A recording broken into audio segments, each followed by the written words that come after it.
Gold trusted gold buyers మీరు తాకట్టు పెట్టిన బంగారాన్ని విడిపించి ఈ రోజు ఉన్న మార్కెట్ ధరకు కొనబడను.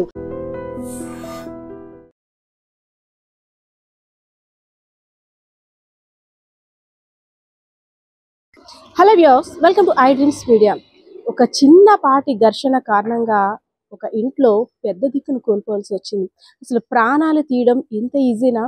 ఒక ప్రాణాన్ని నిలబెట్టడం కోసం డాక్టర్లు ఎంత కృషి చేస్తారు. ఒక జీవాన్ని బయటికి తీసుకురావడం కోసం ఒక తల్లి కడుపులో నవమాసాలు మోసిన తర్వాత ఆ బిడ్డ బయటకు వస్తుంది. సో ఇంత గొప్పగా ఉండే ప్రాణాన్ని తీయాలంటే 2-3 నిమిషాలు కూడా పట్టట్లేదని చెప్పుకోవచ్చు. నిన్న జరిగిన ఘటన చూస్తుంటే పార్వతీపురం మన్యం జిల్లా కురుపాం నియోజకవర్గంలో నల్లన్న దొర అనే రైతు మేకల్ని కాసుకుంటూ మేత కోసం ఒక పొలంలో వదిలాడు. సో మేకల్ని కాయడం చాలా కష్టం, ఎందుకంటే మూగజీవాలు ఎవరి మాట కూడా వినే పరిస్థితి ఉండదు. వాటికి మేత ఎక్కడికి దొరికితే అక్కడికి వెళ్ళిపోవడమే వాటి పని. సో వాటిని కంట్రోల్ చేస్తూ కూడా కొన్ని వాటిని కంట్రోల్ చేశాడు. కానీ రాములు అనే వ్యక్తి యొక్క పొలంలోకి ఈ మేకలు దిగి ఆ పొలాన్ని అంతా కూడా తినడం స్టార్ట్ చేశాయి. కోపంతో రగిలిపోయిన రాములు అక్కడికక్కడే ఘర్షణ పడ్డాడు నల్లన్న దొరతో. చాలా మంది వచ్చి ఆ ఘర్షణని విడిపించారు. కానీ పాత తగులు వీళ్ళిద్దరి మధ్య ఉన్నాయి. ఎలాగైనా ఉద్రిక్తమైన కోపంతో రగిలిపోయి నల్లన్న దొరని రాములు అక్కడున్న కర్రతో తల మీద గట్టిగా బాత్తు 4-5 దెబ్బలు వేశాడు.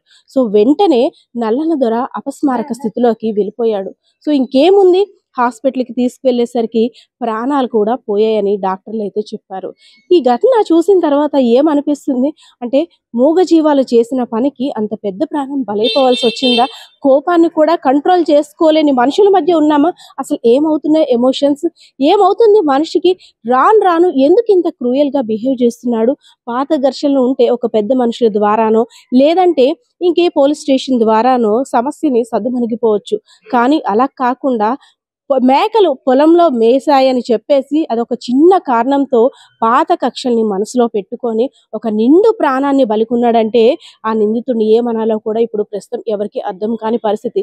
కుటుంబ సభ్యులైతే మాత్రం ఆ యొక్క నల్లన్న దొర ఎవరైతే ఉన్నారో కాస్త ప్రాణం ఉంటుందేమో అని సైకిల్ మీద కురుపం ఆసుపత్రికి అయితే తీసుకెళ్లారు. కానీ అప్పటికే డాక్టర్లు అయితే మాత్రం మనిషి మరణించాడు అని అయితే చేతులు ఎత్తేసిన పరిస్థితి. సో దీన్ని బట్టి చూస్తుంటే అర్థమవుతుంది, ప్రాణం తీయడం అంటే చాలా చిన్న పని అయిపోయింది. మనిషి యొక్క ప్రాణం విలువ లేకుండా పోతుందనే చెప్పుకోవచ్చు. రీసెంట్గా జరిగిన ఘటనలు చూస్తుంటే మేకల కోసం జరిగిన తగాదా కుటుంబంలో నిండు ప్రాణాన్ని బలి తీసుకుందని చెప్పుకోవచ్చు. సో పరిస్థితి ఇది. కెమెరా పర్సన్ బాలకిషోర్తో Padma I dreams media Vizianagaram. And for more videos, please subscribe to iDream. Please subscribe to iDream. Please subscribe iDream. And please subscribe to iDream. For more videos, subscribe to iDream. please like, share and subscribe to the channel. Congratulations, iDream. Subscribe to iDream. Subscribe to iDream. So subscribe to iDream Media. iDream team andarki huge congratulations. Please subscribe iDream Media. Please subscribe to iDream. Subscribe iDream. Please subscribe to iDream. iDream అంటే నా కళల channel subscribe చేసుకున్న నోరు తిరుగుతలేదు, మీరైతే గంట గుర్తు కొట్టండి. For more such videos, please subscribe to iDream. Subscribe to iDream. Please subscribe to iDream. Please subscribe iDream Media. Please do subscribe to iDream. Please subscribe to iDream Media. For best entertainment and information, please subscribe iDream. And don't forget to subscribe to iDream.